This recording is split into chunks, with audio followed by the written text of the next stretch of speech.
All right. And so, yes, it's always fun to circle back to this topic and kind of reconnect with what detox really is and what are some ways that we can support our body at this time of year, because there are strategies for detox that are appropriate in the summer, and those would not be so appropriate now. So we'll be talking about that.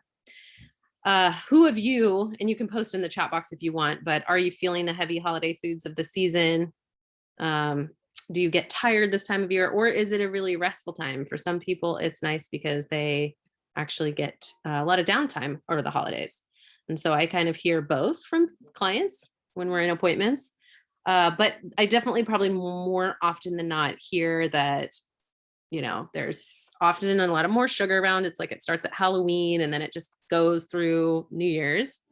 And so heavier foods, richer foods, more sugar, more alcohol.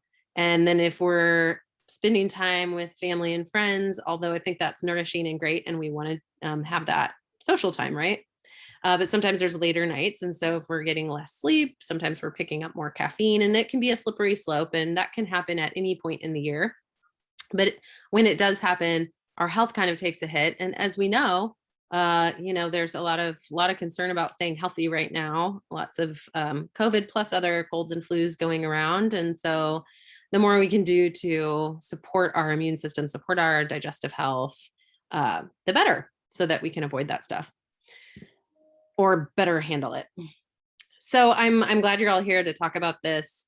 Do stay tuned throughout the webinar. I'm going to talk about the program I'm doing that starts in a week at the end, called the Vibrant Health Reset. And it's a really good opportunity to do a cleanse or a reset in a group environment, which is always fun. I think it's very motivating and sort of is powerful when you're in a group to do something like that.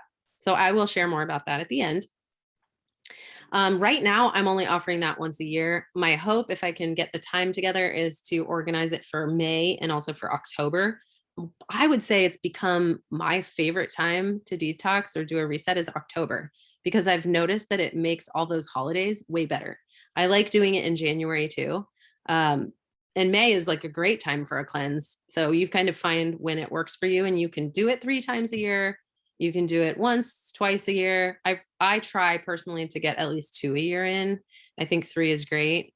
And October has just kind of been my favorite time, because I've just noticed for some reason after the summer, it feels really good. And it seems to then get me in the right mindset and feeling good in my body before there's a bunch of junk food showing up on the scene, and it's easier for me to avoid.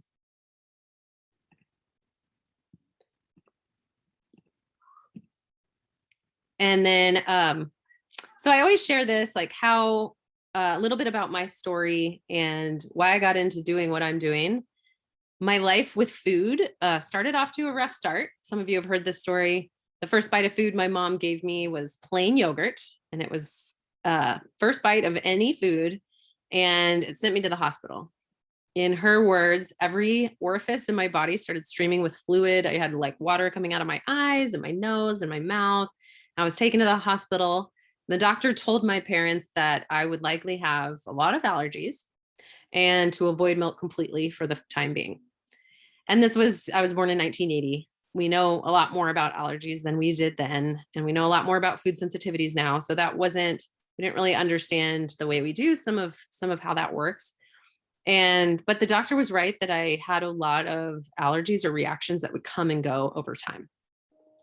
And some of you know that I'm now a licensed professional counselor. So I wanted to make a comment also about trauma and the nervous system when we are having reactions around food, because we know a lot more now about trauma and how trauma lives in the nervous system. So I always wonder, and I kind of know on an unconscious level, but what did my body remember about the experience of struggling to breathe after the first bite of food that went into it? What was the memory, right, that lived in my nervous system every time I ate something and my body reacted poorly? And I can't tell you exactly in meaning because I was very young, and a lot of times with traumatic experiences, we don't remember the meaning, but we remember the sensations or the images or a general, a feeling, which would be the sensations. And years later, when I was in therapy dealing with disordered eating, that had gone on without improvement for far too long. I definitely could tell you that there were sensations or images or things that I kind of didn't really understand what they meant, but they were there and clearly from a long time ago. And I started to kind of be able to kind of like put the puzzle together around how I felt around food or wanting to binge on food. And what ultimately treated my anxiety, binge eating, trauma issues was a combination of functional nutrition and also finding a trauma therapist that happened to do somatic experiencing. And so learning how addictive foods were for me, learning gut problems I had, that played a big role, treating that with functional medicine, and then processing that nervous system trauma, or what you might call regulating the nervous system and finding other coping mechanisms aside from food to cope with stress, were a combination that led to recovery. And it was a long journey for me, but when I found those pieces, the functional nutrition and the somatic experiencing in the therapy, those were really what spurned my whole journey. So some of you I know that are on here have known me for quite a while and kind of watched some of that evolution of my education, but that is the story on why I then went back and went to nutrition school. And then, really through the years of working on people with their nutrition, I was referring to counselors a lot, and I was seeing the way that people's like nervous system dysregulation or trauma would show up and affect their health. And so then I continued on to get a master's in counseling psychology. And so, but one of the also, to kind of circle back to detox, I had to work a lot on my gut and work a lot on the nervous system regulation. But then what helped me get over the hump with my gut health was detox. We'd never want to detox as a first line step when we have a lot of stuff going on. But if you have already, you're eating a decent diet off and on through the year, or you've just kind of like gotten off track, doing a detox can be a great way to get back on track. It's more if there's like a lot of gut problems. Sometimes I wouldn't start with detox, or if we do, I would use what we're going to talk about as let me say this. I'm going to circle back at the end and I'll let you know and answer questions about like levels of detox, because there's a minimal level that would be a great starting point for anybody. And then there's a more advanced level, which we wouldn't want to do until we make sure digestive health is in order and some other things like that.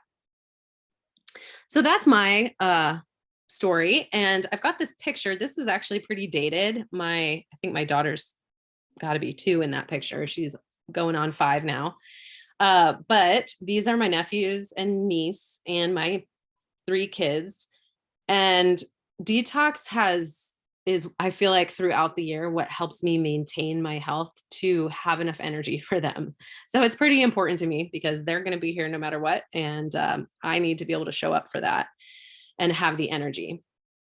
And so whenever I do a detox, I usually notice that my diet is improved for at least 1 to 3 months afterwards. I feel on track and I make better choices.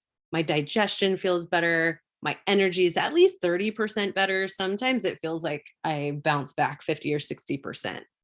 My mood feels much steadier and calmer. I always notice that too with really getting 100% off caffeine, because I don't do a lot of caffeine, but I'll sort of fall into the green tea and then it turns into black tea. And here and there, I'm having a cup of coffee. So every time I do a detox, I get off caffeine and I'm usually off of it for at least 2 or 3 months fully. Improve mental clarity.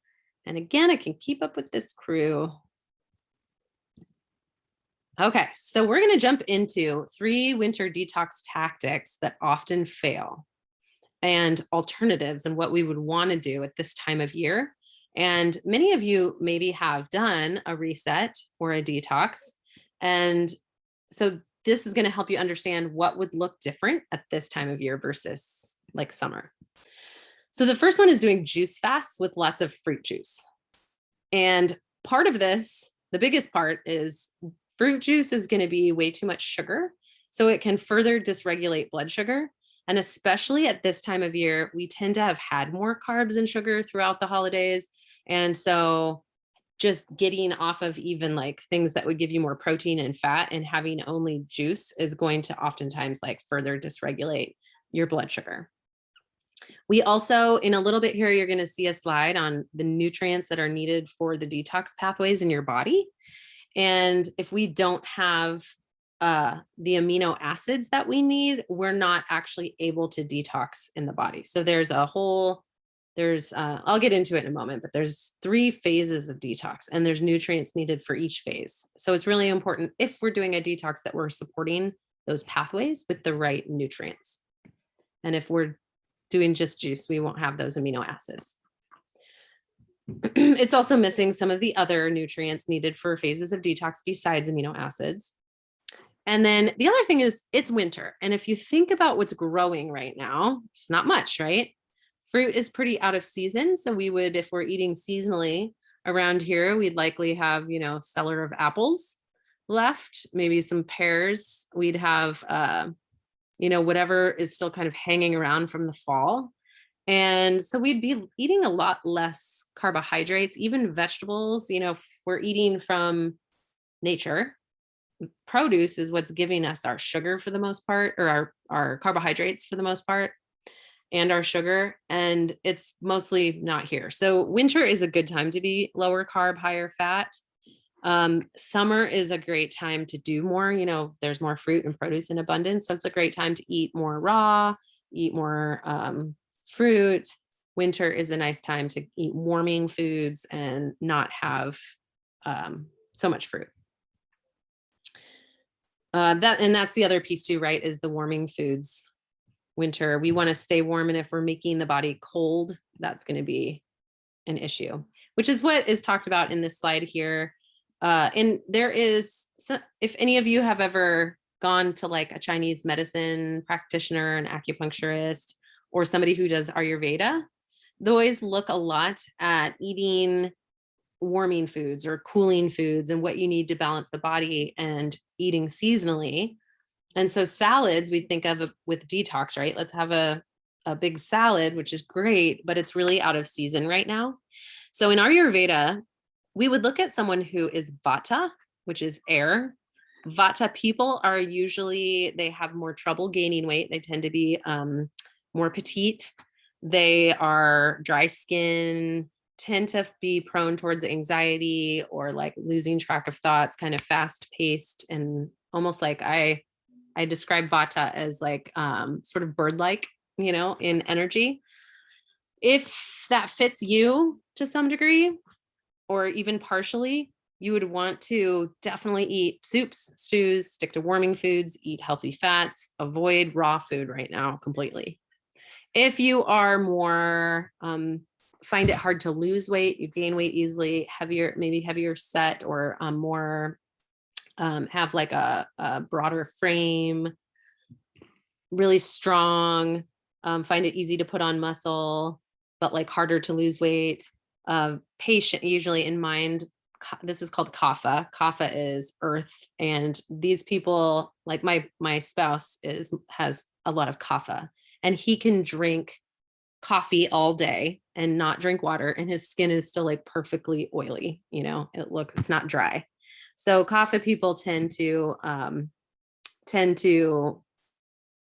do better with some more raw foods and lighter foods and be already sort of warm and hotter in temperature. And so if that's you, then right now, maybe you have a little bit of raw stuff, but I would still go for lightly cooked foods and think about some soups and stews, but maybe they're a little bit lighter, if that makes sense.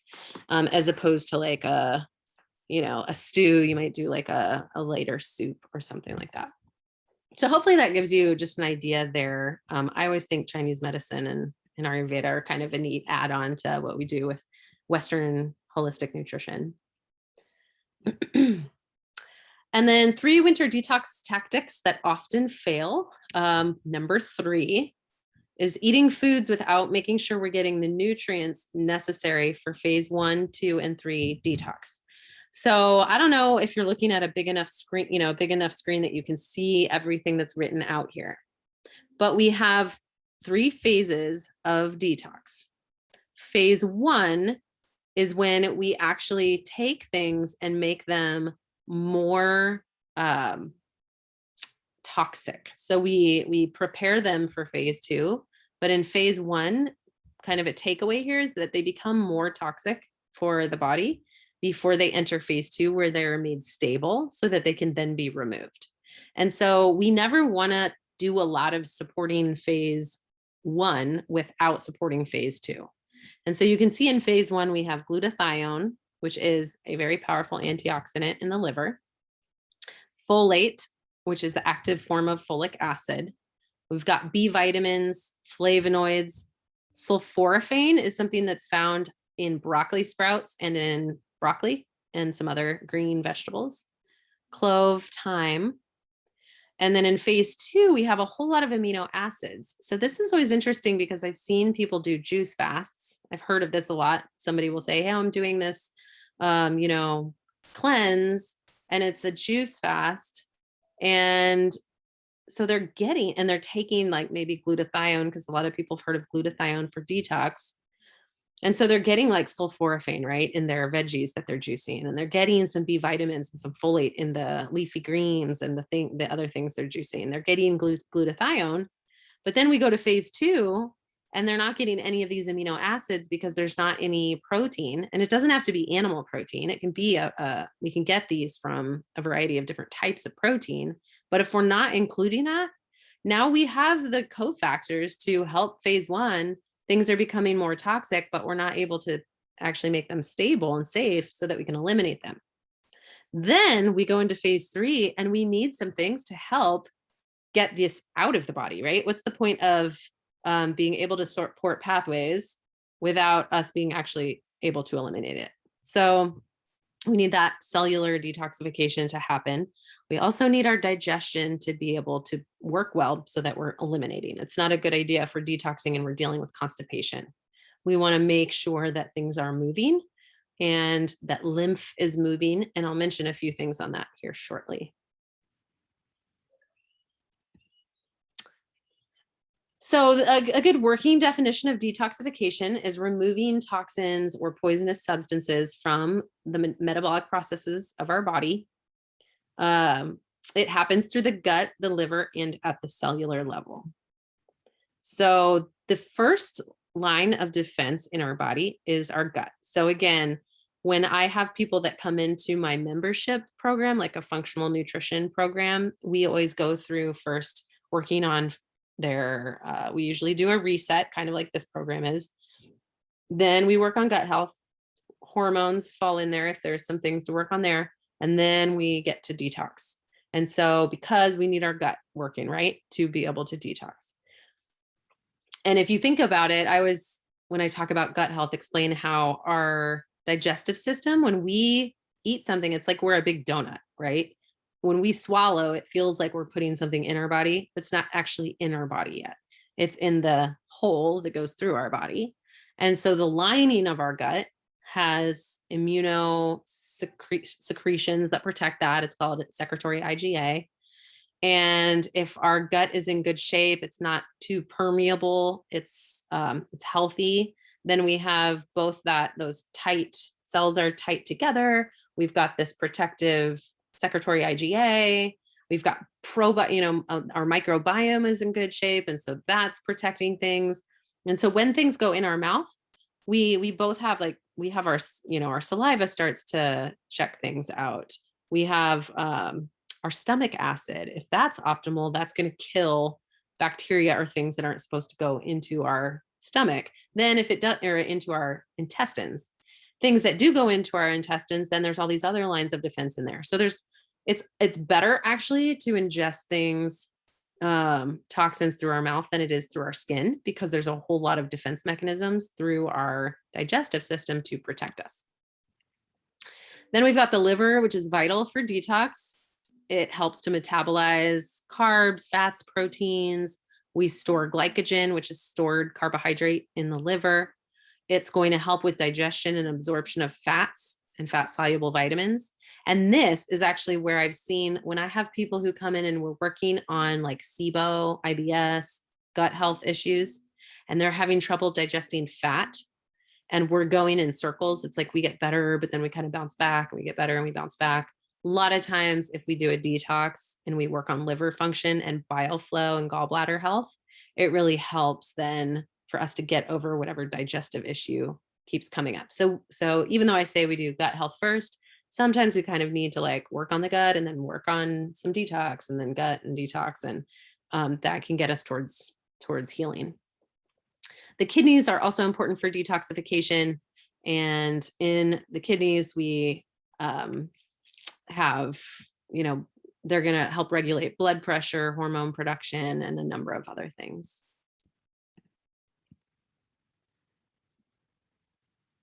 So toxins metabolize, as I mentioned, they might go in our mouth to our stomach and then diffuse through to the bloodstream and be sent over to the liver. The good thing about when they go in through the mouth is that they're sent straight to the liver. So if they make it through digestion, the body's going to identify that and send it straight to the liver for a detox. If it goes through the skin, it circulates in the blood for longer than when it goes in through the mouth. And so toxins absorbed through the skin are often more damaging than ones that go in orally because of that fact that they don't go straight to the liver. And so what we put on our body is really, really important in general, but also if we're doing a detox, a lot of times we tend to focus on like, okay, what foods am I taking out? What foods am I keeping in? Am I using any detox supplements to help? But the third part that we want to look at is I need to clean up my environment, right? I need to look at like, I forget, I used to, there was a class I've done in the past on body care, and I forget the statistics, but the amount of products that we put on our bodies in a day, especially women, was like, it was really high. It was surprising, but it makes sense when you think about shampoos, conditioners, lotions, makeup, cosmetics, nail polish, like all the things that we put on really adds up. And because those toxins, if there's toxins in those products, they go, they can cause damage and be a burden in the body. And so cleaning that up, and I really try to encourage that you do that kind of one thing at a time. It can be a little overwhelming to look at all your body care, plus your cleaning supplies and the things you use around your house. If you use things like Glade plugins, I would start by getting rid of those and seeing if you can switch over to some diffusers and essential oils, because those Glade plugins, I have really seen some issues with those, with sinus issues and respiratory problems. I can tell you over the holidays, my daughter had some asthmatic, like we've never had this happen, but she was having like asthmatic episodes. And I think part of it was actually and it was combined with some cat allergies, but we were also visiting lovely family. But later I thought back about like there were a lot of fragrances around, including those Glade plugins. And I think that was causing some of the issues that we were seeing also. So that's a good place to start. And then look at maybe, especially lotion that goes on all over the body. Deodorant is a big one. There's a lot of toxins in deodorant. And just as you run out of things, replace them as they run out. And, do a little research or reach out, post in. If you're not in my Facebook group, if you use Facebook, I have a group called Evolve Wellness Community. That's a really great place to post questions like, hey, I'm looking for a clean deodorant, and then there's people in there that will share what they're using. I can answer in there. That's just a good place to get those ideas.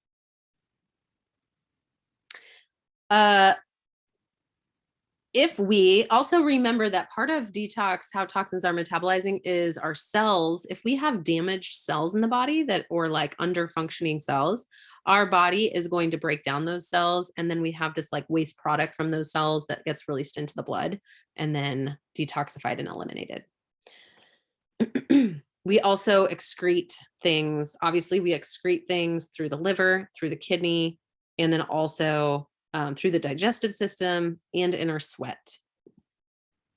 So sweating is important, can be really helpful for detox. Some people sweat a lot.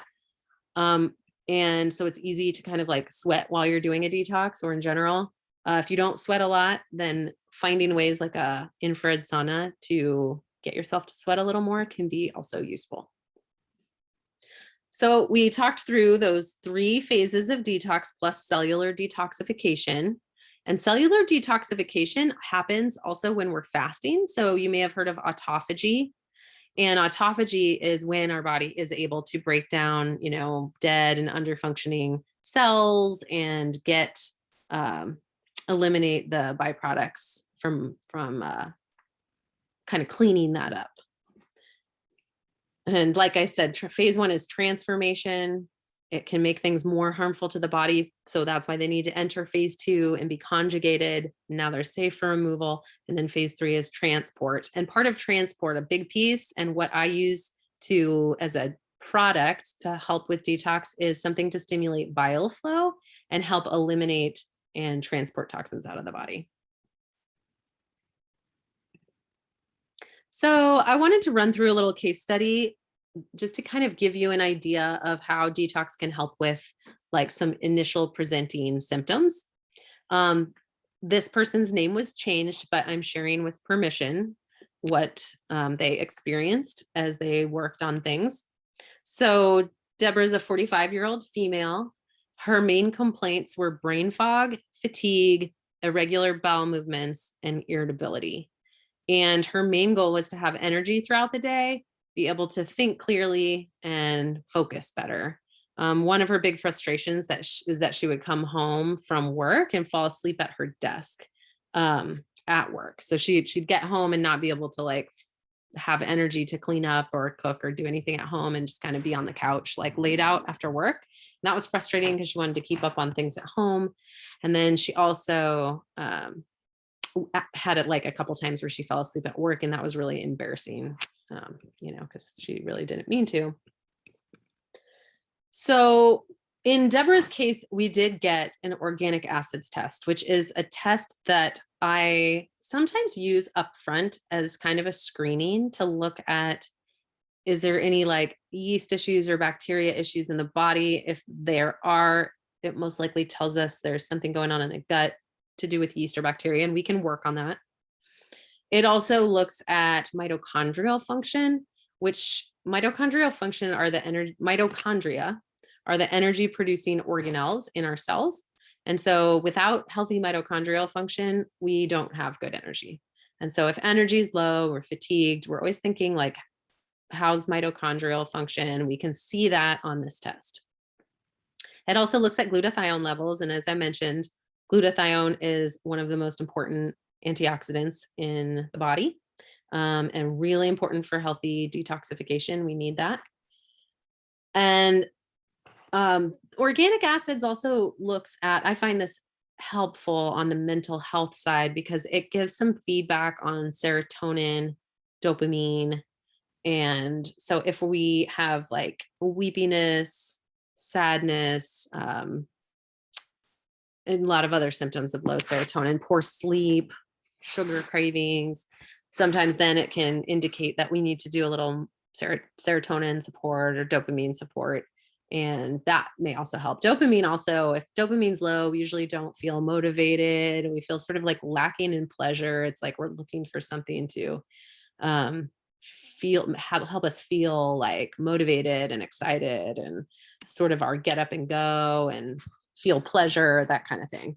And so with fatigue, the organic acids is helpful because we might have some low dopamine. So in Deborah's case, what we saw on the organic acids test was that there was pretty significant yeast overgrowth and bacterial overgrowth. Mitochondrial markers were elevated and glutathione was very low. And so we laid out a protocol to first get on top of the yeast and bacteria. We did that right away. And then we also replenished glutathione, and we did some mitochondrial support. And if you're wondering what you do for that, food-wise, we really clean things up. We do really like a detoxifying food plan, but also we did a little lower, moderate to lower carb, higher fat, but those healthier fats were nuts, seeds, olive oil, avocados, that kind of thing. We did not do keto, right? Keto would be really low carb, but when I say moderate to low carb, it just means we did minimal grains. We stayed gluten-free, but she would have a little bit of quinoa or a little bit of brown rice here and there, had the rainbow of vegetables, had lean protein, and like lots of wild caught fish or naturally raised poultry, a little bit of grass-fed beef. And then we also kept berries and like higher antioxidant fruit in. And so after 3 months, her energy was up 70%. And that might sound like a lot in 3 months, but it's not surprising when we really kind of identify what the root cause is for issues and we get on top of it. And compliance is important, right? She did a great job. She went and took the plan and like did it. And that's not always easy. And but she got some pretty fast results because of that. And so after we continued to work together after that. She was able to do a couple hours of housework at home after the workday and be able to kind of stay present and steady while at work. Some other detoxifying things that Deborah did, and you can do these too, are to limit, we talked about limiting environmental toxins. Another resource for figuring out where those are in our foods and in our body care is ewg.org. So it's environmentalworkinggroup.org. And if you go there, you can download the Dirty Dozen and the Clean 15 list. So the Dirty Dozen are the 12 food pieces of produce that have been they've been found to have the most pesticide and herbicide residue on them. So they're the dirtiest, right? So those would be good ones to buy organic. And then the Clean 15 is the 15 pieces of produce that have the least amount of pesticide or herbicide residue. So if you're trying to kind of budget for your organic food, I would buy the Dirty Dozen organic and maybe the Clean 15 conventional. If you decide to do the reset with us, I would suggest like trying to do all organic just for the 10 days. But then if you're budgeting, you could go back and rely on these two lists. And then as far as body care, they have like ratings you can look up most of your body care and see what the toxicity rating is on it, which is nice. And, the lower the number, the lower the toxicity in that product. I've used EWG to look up body care products to get stuff like sunscreen for the kids, and sunscreen's one of these really toxic things. And being that I know somebody is here that I used to lifeguard with, and I'm sure I think back to that and I'm like, oh yeah, I used so much sunscreen. But now I know, and I try with my kids to get cleaner options. And so that's a good resource for figuring that out.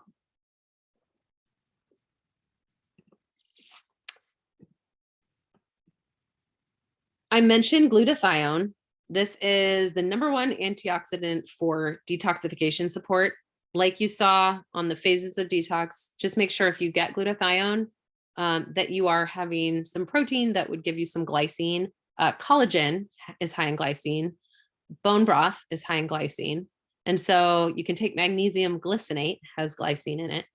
And so just make sure you're getting your amino acids. So if you're eating some, like even a protein powder, even if you're getting some, if you're vegan or vegetarian, you're getting complementary proteins. If you are eating animal foods, that you're getting a little bit of protein. It doesn't have to be a lot. Or if you're avoiding, sometimes on a detox, we'll avoid animal products, even if you eat them regularly.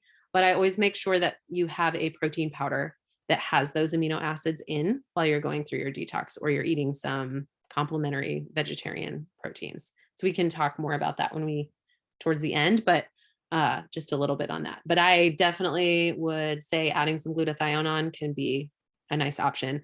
I like Quicksilver's Scientific Liposomal Glutathione. You squirt it and hold it under your tongue for 30 seconds and then swallow. Glutathione has been found to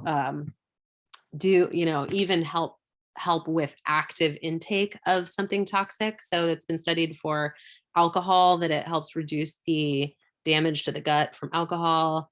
There's some other, I think, like things in plastics that we get that it's been shown to help reduce the toxic effects from those things when we have glutathione. So not only does it help you detoxify, but it helps with things that may be being taken in currently.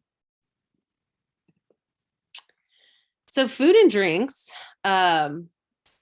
if we're doing a detoxifying food plan, we want to eat the rainbow of vegetables. So when you go into the produce section of the grocery store, look around, get something white, get something yellow, get orange, get purple, get green, get yellow. I might have said that one already. Make sure you get all the colors, because you will get different phytonutrients from each color. And that phytonutrients, there's hundreds and hundreds and hundreds of them, and they all have various health benefits. You know, we get lutein is in orange produce, and that can protect our eyes and our skin. So there's a whole slew of them that we could go through, which we won't right now, but just know getting the rainbow is important. Specifically dandelion greens and leafy, which are again more out of season right now. So right now I would do things like getting root vegetables. Like if you go make a roasted root vegetables and you get some purple sweet potatoes and turnips and maybe rutabaga, onions and parsnips. You can throw some purple cabbage in there. I didn't get all the colors right there. Brussels sprouts, and then put olive oil, sea salt, and roast that. You'll get, you know, you can even get all the colors thrown into like a roasted vegetables, and that would be really seasonally appropriate. We also want to drink lots of filtered water. So half your body weight in ounces, take your weight in pounds, divide by 2, and that's how much water you want to drink every day. And we ideally want to avoid caffeine and alcohol. Caffeine is probably the hardest for people when that's something that's like a daily habit, and to get off of it for 10 days is tough. So I would recommend slowly winding that down in the days leading up so that you don't have a massive headache, you know, for the first day or two, and see if you can kind of do it that way. Sometimes I just cold turkey and, you know, there's a headache for a day or two, but then it goes away and usually feel better. Okay. Lifestyle, a couple things I didn't mention on lifestyle approaches. When we're doing a detox, we want to get some movement every day, but we don't want to go like doing high intensity interval training and really pushing hard. We want to give our body time to rejuvenate and to be able to go through those extra processes of detox like at a better level. And so some good exercise would be yoga. Rebounding is wonderful for lymphatic flow. So jumping on a trampoline, if you have one around, like bouncing on something like that. Also maybe doing some like going on a good long walk, things like that. You can, if you work out a lot and you're used to it, you can continue to exercise, but you just don't want to like push too hard. You want to take time to get plenty of sleep and relax a little bit. Want to make sure we're getting 7 to 9 hours of sleep per night. And you might want to kind of prioritize for a little extra sleep, especially sometimes it feels good if you do drink caffeine and then you're off of it. You often might notice that you sleep pretty deep and longer, and that can be good for your body to kind of rejuvenate. Hydrotherapy in the shower is great for lymphatic flow. At this time of year, it's hard to do, but here's how you do it. You get in the shower until you're nice and warm, and then you turn it to cold for 30 seconds, as cold as you can tolerate. And you want to get it where you have lymph nodes and lymph, you know, so to help with that like lymph flow. So through your neck, under your arms, you know, down your chest, on your back. So just kind of dance around and count to 30. And then you turn it back to as hot as you can tolerate for 3 minutes, cold for 30 seconds, hot for 3 minutes, cold for 30 seconds. And then you can get out. If you need the hot again, that's fine. In the winter, I need to like turn it hot again and get all warmed up, and then I get out. And usually the first time of cold is kind of brutal, but after that, it gets easier with the second time and the third time. And when you get out, you feel very invigorated and very warmed, like warmed up. You can also do dry skin brushing, deep breathing, breath work. It's nice to get a little body work if you can get a massage or get some acupuncture during your 10-day or 2-week detox. That's great. And anything for stress management, like anything relaxing and just kind of slowing down is nice. And this time of year it's just a good time to do that, especially after just the busy season. This is a nice month to just take some time to kind of reconnect with yourself. I talked about cooking methods, like only doing minimal on raw, lightly steaming things. We don't want to totally overcook things, but in the winter, we definitely could do more stews or soups, but I would be careful, try not to overcook or overheat things, because then we do lose some of the nutrients in that food. Okay. Now I want to share with you what is happening in January.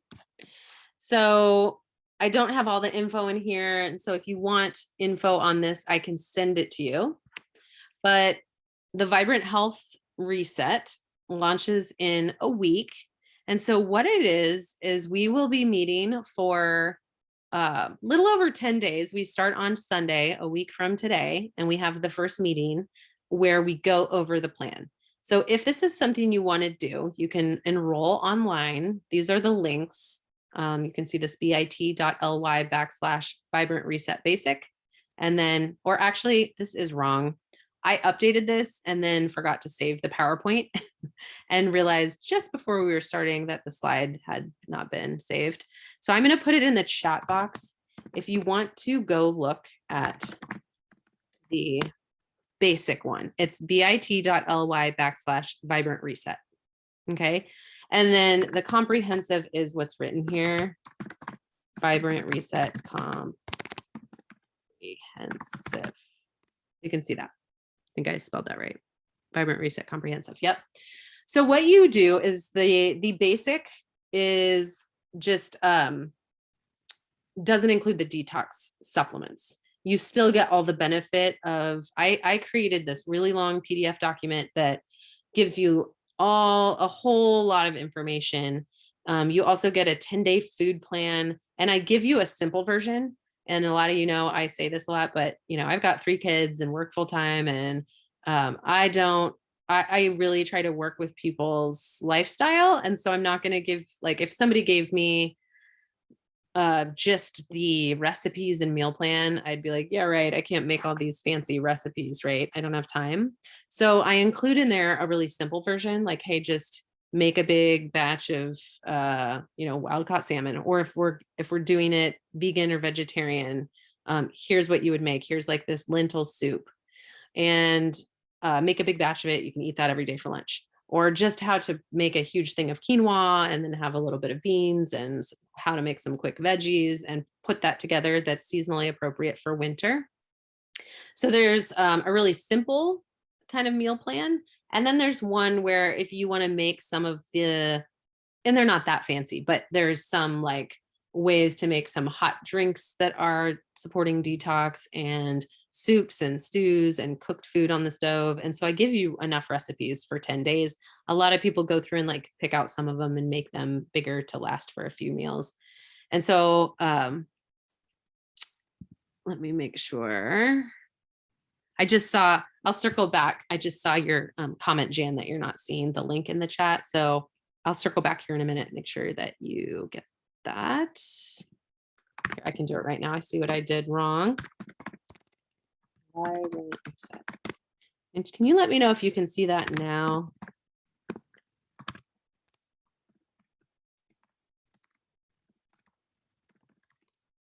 Okay, good. So there's the 2 links.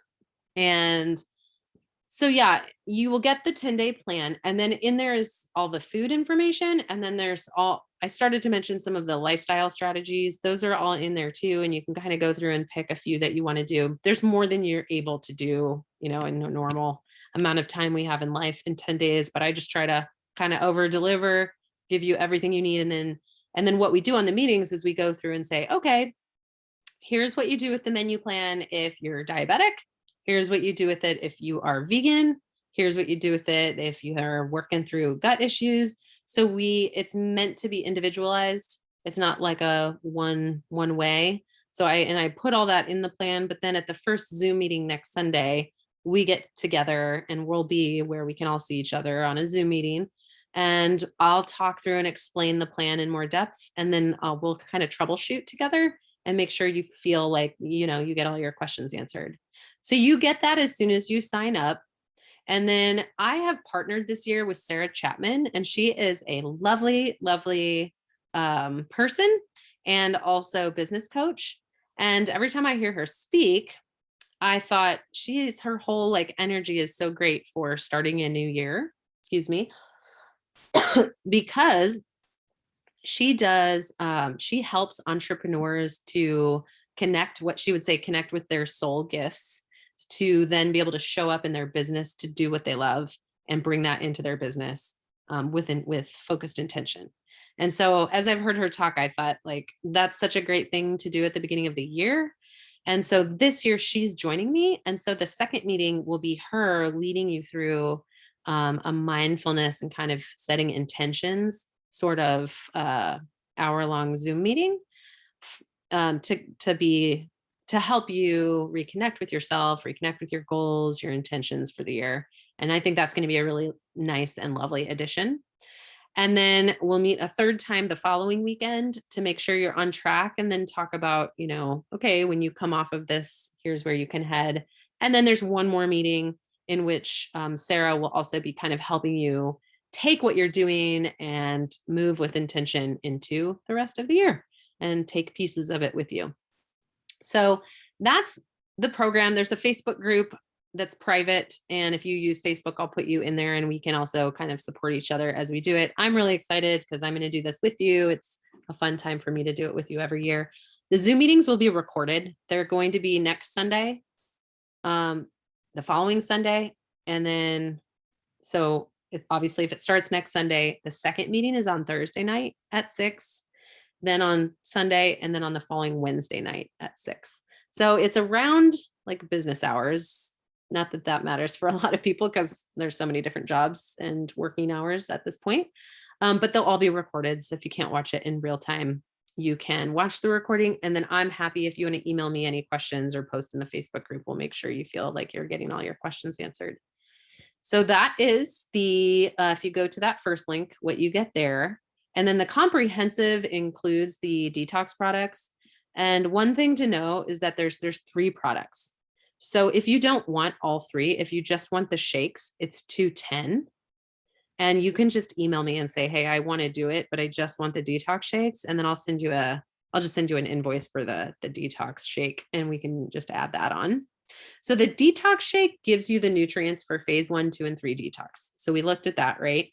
We want to make sure you get those. So you do your foods and then you take this, you have a shake. You can just mix it up with, I actually give you some seasonal shake options that's like one is a gingerbread shake, and they have a lot of like spices and things that are seasonally appropriate, and they won't be too cold. One of them's like a warm drink, and you can mix this powder up in it. And so that's all in your food plan if you want to use that shake. The Push Catch Liver Detox I always use. It has 2 products in it, and one is a liquid that you put under your tongue, and it helps stimulate bile flow and get things moving. And then there's a binder that helps to bind up toxins so that they can be eliminated appropriately. And so that's the Push Catch.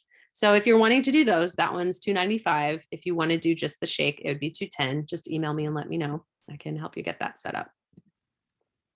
One last thing to say on that is if you are going to sign up for the comprehensive or for any of the products, do it in the next couple days because I need to get those shipped to you. If you want to start next weekend, I need to make sure you get those in time. If you're signing up for the basic, you have until Friday, the end of this week to sign up, because all I need to do is email you the menu and lifestyle plan, and then you can join the first meeting on Sunday. All right. Does anybody have questions or comments? I'm going to peek back here in the chat box, see if there was anything. As I'm waiting to see if anybody has questions. I did rebrand over the last year. I'm sure many of you saw that, and luckily you're still getting info. But I'm Evolve Wellness and Counseling now. So if you haven't been on the website, evolvewellnesskc.com, I do put blogs up there. I did get a new one up recently on binge eating, the difference between binge eating and sugar addiction. And so go check that out. That's on the blog. Should be the most recent blog post. I also, it was like a little less than a year ago, I lost my Instagram account and got hacked and then got deactivated. It was a whole thing. So I had to start over. So if you were following me on Instagram, it's a new account now. So it's just my name at Brooksize. So go check that out. I post weekly. I post like probably 3 or 4 posts a week on there. And then again, there's the links in the chat box if you want to check out the detox plan. Whoops. So I don't see any questions. I'm so glad you're all here. I love seeing your names, and with everything always so much more virtual, over the last couple of years, I've missed seeing a lot of you in person. So I hope you're doing well, and I hope I get to run into you at some point, or maybe you join this program and it'd be fun to have you there. Again, remember to join the Evolve Wellness community if you use Facebook, and we can also communicate there. So that wraps up today. I hope you all have a lovely Sunday evening, and we will connect later. Thanks so much, and goodbye.